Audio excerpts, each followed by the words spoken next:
Come here. Do you know what a kennel is? Peace Officer Gray is helping this little cat out of the winter elements.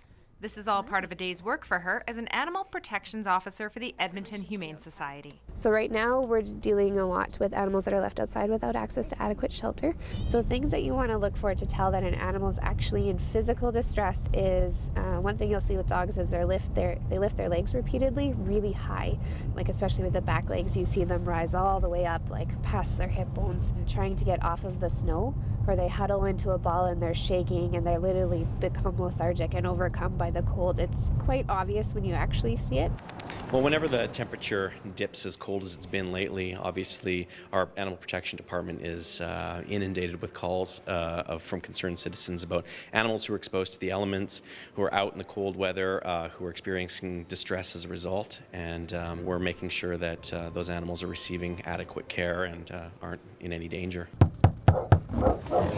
We received a complaint actually through Edmonton Police Service. Somebody had called about a few dogs that were left abandoned in a home for 3 months. Apparently they're barking. There may or may not be heat and water onto the trailer. So our procedure is to post a notice and go back in about 24 hours and see if the notice is still there or not. In this case, the notice is still there. We can hear the dogs barking inside the home. It hasn't quite been 24 hours, so we can't take any action to look at getting a warrant to get into the property just yet. Out here now, this is the second time. Might get some calls from neighbors or somebody else who might know a little bit more about the situation, but right now, notice is still there. I can still hear the dogs.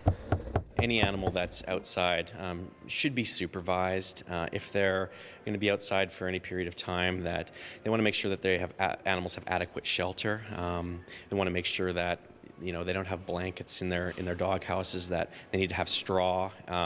You don't want to have a metal food dish. Animals should have access to food and water throughout the day, and if there's a metal dish, the water can freeze in it. It's also wise to avoid leaving your animal in the car. Play it safe and avoid leaving your animal in a car. If you got to run to the store, the best place for your pet is at home, where it's nice and warm. It's always important that if you think that an animal is in a spot of trouble, that you contact the appropriate authorities to deal with it, and that would be our animal protection peace officers. When people need to call us is absolutely important. Anytime they see anything that they're concerned about, it's best just to call. For Shaw TV, I'm Jen McDonald.